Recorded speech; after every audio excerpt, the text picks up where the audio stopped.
Universidad Técnica Particular de Loja. Decide ser más.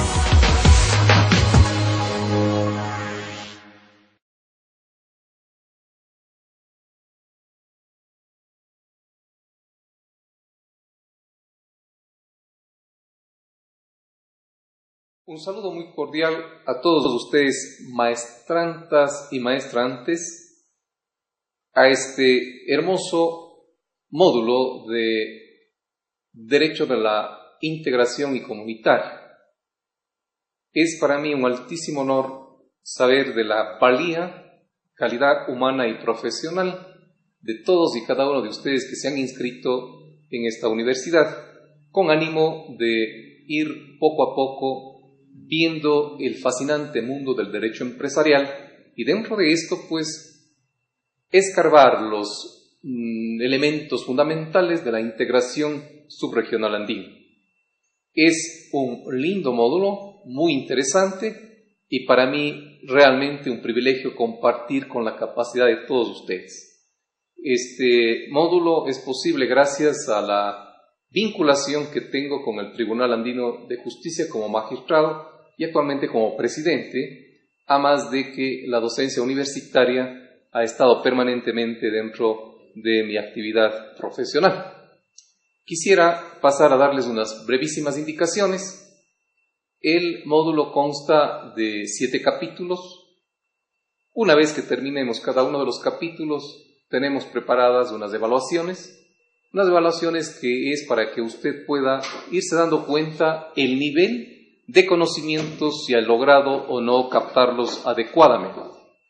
Estas autoevaluaciones no requieren ser enviadas al docente o al profesor porque es para usted. Al final, en los anexos, encontrarán las respuestas de cada uno de los capítulos. También es necesario que ustedes sepan que en la plataforma de la universidad estará dispuesta las evaluaciones, los capítulos en forma progresiva para poder facilitar a los estudiantes maestrantes que han tenido o tienen la opción de ingresar a través de la plataforma y del Internet. Quisiera recomendarles que cuando hagamos las evaluaciones nos preparemos para las pruebas finales. En las pruebas finales no se aceptan borrones, no se aceptan tachones, porque hay la sensibilidad de la uniformidad de las pruebas y se requiere de su precisión para el momento de contestar. De manera que cuando haga la evaluación, razone, medite, piense y una vez que esté seguro, haga la respuesta, conteste, ¿no? Por otro lado, quisiera indicarles pues que estoy totalmente dispuesto a colaborar con ustedes a través del correo electrónico que ustedes encontrarán precisamente en el folleto, en el libro, y en todo momento no dude usted en hacerme la consulta, la pregunta, yo le responderé en el momento que tenga el tiempo adecuado. Y las otras maneras de comunicación pues están totalmente factibles de hacerse a través de las indicaciones que constan en el folleto. Esto sería pues, y yo quiero realmente finalmente animarles, decirles que cuando yo tuve la experiencia de estudiar las normas de la integración, un profesor nos dio unos poquísimos elementos, poquísimos datos de la integración. Ahora vamos a tener la suerte de darles todo un conjunto de elementos de todos los sistemas de integración, porque queremos a través de estos construir lo que sería el futuro UNASUR, es decir, la Unión de Naciones Suramericanas.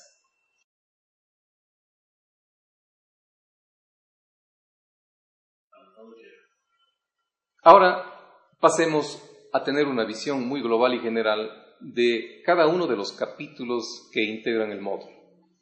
El primero de los capítulos tiene que ver con aquellas conceptualizaciones generales sobre precisamente el derecho comunitario y el derecho de la integración. Fundamentalmente en el mundo existen estas dos corrientes. La corriente del derecho comunitario se basa y se fundamenta exclusivamente en la supranacionalidad. La supranacionalidad no es otra cosa en el derecho comunitario que buscar, a través de los procesos de integración, los elementos comunes de los acuerdos, sean estos tratados, protocolos, convenios, etc., no importa su nombre, lo importante es qué parte de esos acuerdos comunes son normas que luego tienen precisamente que tener la categoría de normas comunitarias y que esas normas comunitarias son entregados a órganos facilitadores del sistema de integración diferente del de los estados, pero que dinamizan los objetivos y materializan los objetivos que se trazan en los procesos de integración. Entonces, aquellos órganos facilitadores supranacionales que obedecen a los objetivos de la integración tienen necesariamente que tener la potestad y la autonomía para cumplir esas partes normativas comunitarias en donde definitivamente pasan la esfera nacional por esa cesión que cada uno de los estados realiza soberana y voluntariamente precisamente de sus potestades. Y esas potestades cedidas libre y voluntariamente pasan a formar parte del ámbito del derecho comunitario y esos órganos facilitadores, que son supranacionales, tienen la capacidad y la autonomía de poder ejercer el cumplimiento y los deberes sobre los países cuando no lo hicieron. Ese es el contexto del derecho comunitario propiamente dicho. Y asimismo existen procesos de integración que no llegan a este grado de supranacionalidad por conflictos a veces teóricos, a veces académicos y a veces políticos. Entonces quieren avanzar con procesos más lentos, que no sean tan eficaces ni tan fuertes como los supranacionales. Entonces a ellos los llamamos procesos de la integración o de derecho de la integración. Estos procesos dan normas de carácter intergubernamental, en donde esas normas no necesariamente pasan a inmediatamente regir en los países internos, sino que requieren de que se homologuen, requieren que se internalicen y se penetren en cada uno de los estados nacionales. Entonces, las normas no entran directamente en el contexto comunitario, sino requieren esa previa homologación. Esto hace que estos procesos sean un poco más débiles y, obviamente, sus órganos facilitadores no tienen el carácter supranacional. Pero, en definitiva, estos dos marcos del derecho comunitario y de la integración permiten para avanzar procesos que, en definitiva, siendo medios, los jurídicos no son los fines, porque los fines de la integración son el hombre, son los ciudadanos, son las personas que requieren un mayor bienestar, porque fundamentalmente los pueblos organizados a través de las organizaciones comunitarias buscan precisamente articular las potencialidades en busca de mejor bienestar y satisfacción de quienes integran, en este caso, los organismos comunitarios, sean subregionales, regionales o hasta continentales.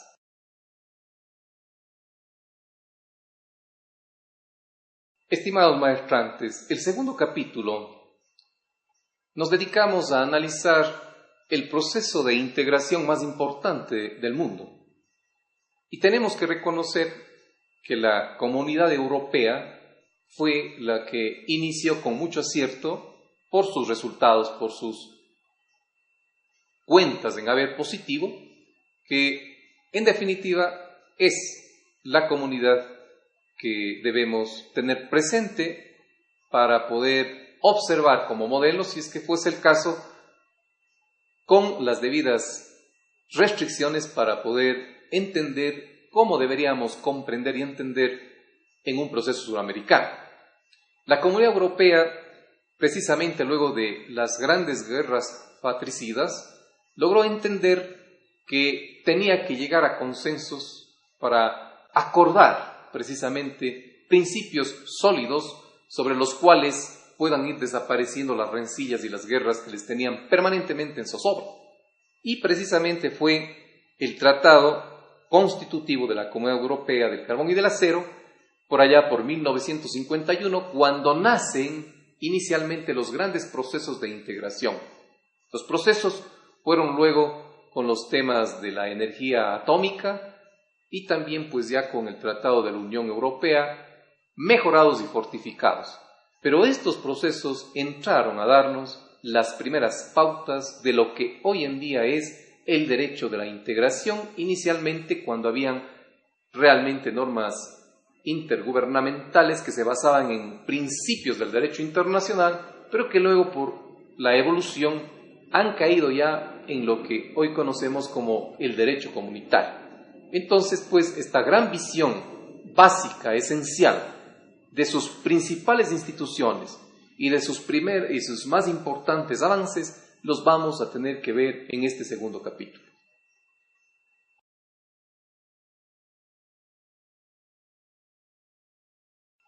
Y ahora tendremos que hablar del capítulo tercero. Este, en mi criterio particular, es uno de los más extensos, pero más importantes. Aquí vamos a ver precisamente a la comunidad andina. El Ecuador es parte de la comunidad andina. Ustedes, maestrantes, son ecuatorianos en su mayoría. Queremos darles precisamente una visión amplia de la comunidad andina. Por eso veremos cuáles son sus objetivos, cuáles son los principios, cómo se ha desarrollado sus antecedentes, hasta que lleguemos a escarbar lo que es medular dentro de la visión de la maestría de Derecho Empresarial. Entonces entraremos en todos los temas del derecho comunitario inherentes precisamente a la comunidad andina. Ahí vamos a tener la oportunidad de pormenorizar los principales órganos y desde luego haremos un detalle muy exhaustivo precisamente del Tribunal Andino de Justicia, órgano fundamental para el sostén de todos los procesos de integración del mundo y que ahí tendremos la oportunidad de ir dando cuenta cuáles son sus principales competencias y cuáles son las acciones que tiene el Tribunal de Justicia de la Comunidad Andina, como por ejemplo las famosas acciones de nulidad, las acciones de incumplimiento, los recursos de omisión o inactividad, las acciones laborales y desde luego algo que es muy novedoso y que nos vamos a permitir hacer algunas propuestas inclusive para UNASUR, la función arbitral, que si bien el Tribunal Andino tiene esa función, esa facultad, esa potestad, sin embargo en la historia de vida del Tribunal nunca se lo ha utilizado, no porque no haya competencia, no porque el Tribunal no haya querido resolver a través de su función arbitral los temas del derecho comunitario, sino porque no se han presentado casos al respecto. Y luego hemos de concluir con una muy importante aporte que estamos haciendo a la comunidad internacional, entregando los indicadores de gestión y de desempeño del Tribunal Andino de Justicia para luego poderlos comparar con tribunales de justicia similares, y en donde podríamos apreciar que el Tribunal Andino de Justicia, dentro de la comunidad andina, realmente se encuentra bastante fortalecida porque en su actividad tiene fundamentalmente los temas de la interpretación prejudicial que antes no les manifesté. Esta interpretación prejudicial sirve para dar la orientación de unificación en todo el sistema andino a los países internos de cómo se ha de proceder cuando existen conflictos en los países internos sobre circunstancias que de alguna forma tienen vinculación con el ordenamiento jurídico comunitario.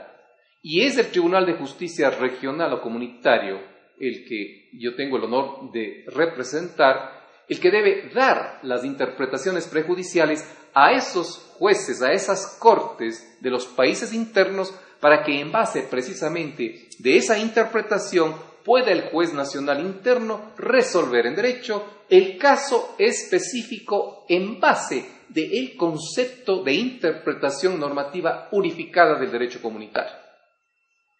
Pero esos indicadores que les decía nos llegan a demostrar que el 10% de los temas son de incumplimiento en la comunidad andina. El 90% de las causas es las interpretaciones prejudiciales. Eso es muy digno de establecer, esto es muy importante de notar, porque en el momento en que hay procesos de unificación masivos, significa que hay interés en la comunidad. Y cuando asimismo vemos que es menor o reducido el porcentaje de incumplimientos, estamos notando, estamos demostrando que hay una cultura más bien de cumplimiento del ordenamiento jurídico comunitario. Así que les invito a que tengan mucho empeño, mucho interés y desde luego todas las preguntas del caso que ustedes quieran para que puedan tener la debida información y puedan realmente nutrirse de esta novedosa, hermosa y rama muy linda del derecho comunitario en la comunidad andina.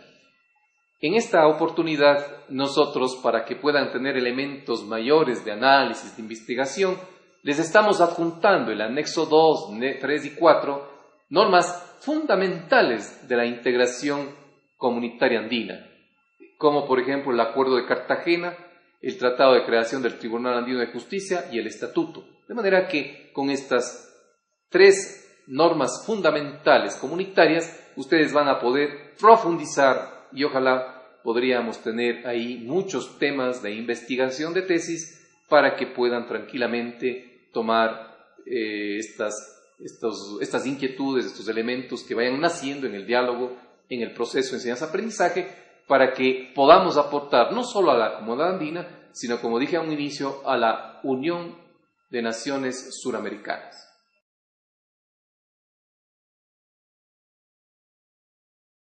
El capítulo 4, también muy importante, muy interesante, porque se trata del Mercosur. No nos olvidemos, maestrantes, que el capítulo 3 y el capítulo 4, sumados, son una sólida base del UNASUR. El capítulo 3, hoy, cuando habla de la comunidad andina, estamos hablando de la República de Bolivia, la República de Colombia, la República del Ecuador y la República del Perú. Antes estuvo Venezuela, pero sabemos que denunció al acuerdo y ya está fuera de la comunidad andina.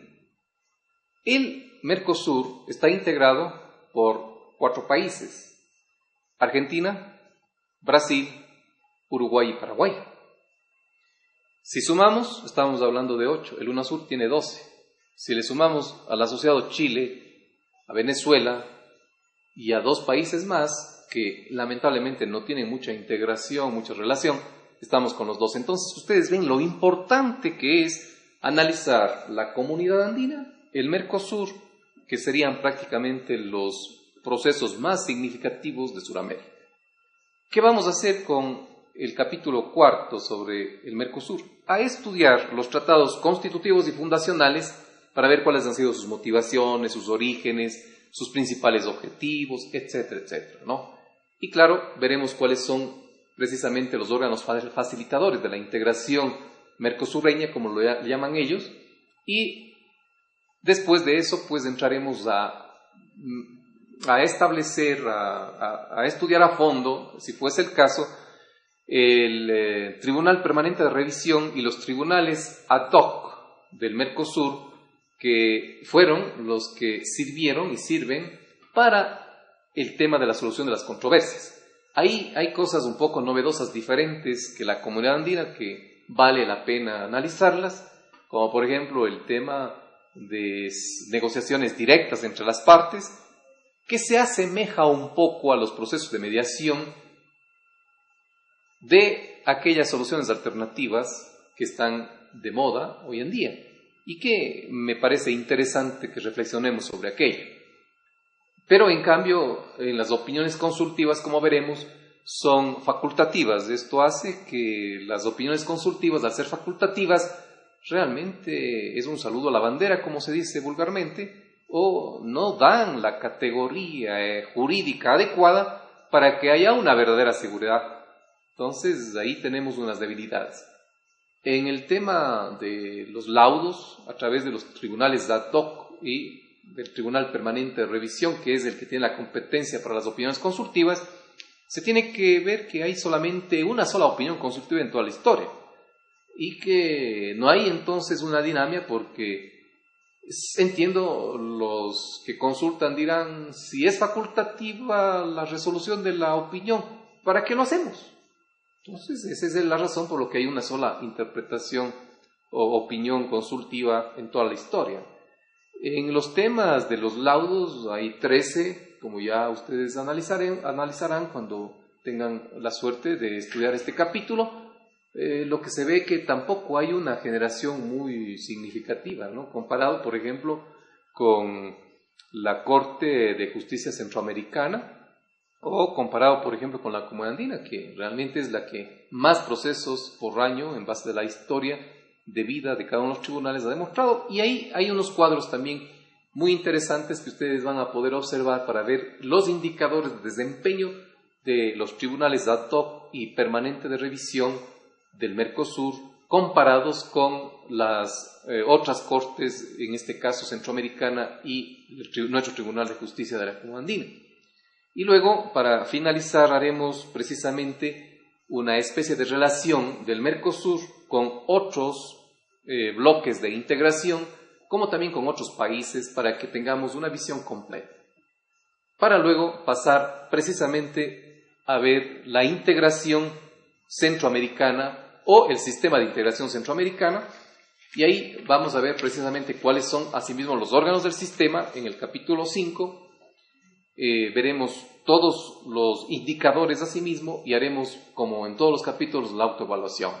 Para continuar con el capítulo 6, que trata sobre la comunidad del Caribe o el CARICOM, en donde analizaremos de igual forma los tratados constitutivos originarios, donde estableceremos los grandes objetivos que se persiguen, cuáles son los órganos facilitadores del sistema, para concluir pues asimismo con el análisis del órgano de justicia comunitario, que es de la Corte de Justicia del Caribe.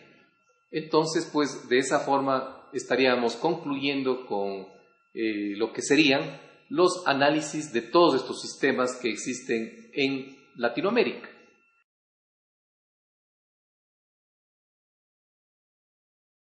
Y hemos de concluir el capítulo 7, que para mí es el más importante ya de todos, porque es una visión de futuro, lo que le espera a la sociedad suramericana, lo que en las cumbres presidenciales nuestros presidentes lo han venido pensando, lo han venido soñando y lo han venido ya materializando en los diferentes acuerdos, en los diferentes diálogos políticos, en las distintas cumbres.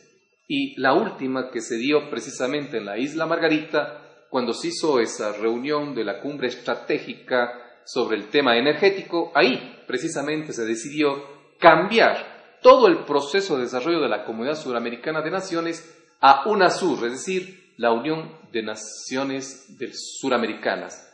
Y ahí también se decidió que sea la capital de la República del Ecuador, denominada la mitad del mundo, la sede permanente de la famosa UNASUR. Y establecemos unas propuestas cogiendo los elementos fundamentales tanto de la Comunidad Andina como del Mercosur, viendo sus elementos de intersección para proponer una especie de fusión de estos órganos para convertirse en uno solo, que sería el UNASUR. Entonces, con eso concluimos y esperemos pues que esto, que realmente es muy importante con esta visión de futuro, tengamos la suerte, con sus capacidades, con sus talentos, construir profesionales de visión que vayan aportando con granos de arena para juntos hacer esta sociedad suramericana, que fundamentalmente lo que pretende es, a través de la integración, erradicar la pobreza, erradicar el desempleo, el analfabetismo, generar empleo, riqueza, mejor redistribución y accesibilidad de la gente marginada a precisamente educarse, a capacitarse, a ser sujetos activos de la sociedad suramericana y poder cambiar la historia y podernos defender como bloque cuarto, que seríamos la cuarta potencia probablemente del mundo, integrados así, poder negociar de mejor manera, poder saber qué nos conviene liberar en aranceles internamente, qué no nos conviene, etcétera, para saber manejar una política precisamente de desarrollo hacia el bienestar de los humanos, de las personas y de los ciudadanos. Al fin, yo les hago una conclusión en el libro y les digo, y desde ahorita les voy planteando para que vayan pensando, ¿qué hacemos cada uno de nosotros por ese sueño de la integración como lo tuvo Bolívar? Y finalmente, ¿cuál va a ser cuando concluyamos este módulo el compromiso que tengamos por esta sociedad suramericana, por esta patria sudamericana? Ánimo, maestrantes, ánimo, entusiasmo, me tienen a las órdenes. Este es su servidor, su amigo, en este módulo y en este empeño de esta muy distinguida universidad ecuatoriana que ha traspasado las barreras limítrofes y ahora se encuentra realmente globalizada. Me da un honor, un gusto tener la suerte de colaborar con ustedes y con esta universidad prestigiosa que cada vez va poniendo granos de arena en contribución a esa capacitación del ciudadano sudamericano. Ánimo y hasta pronto.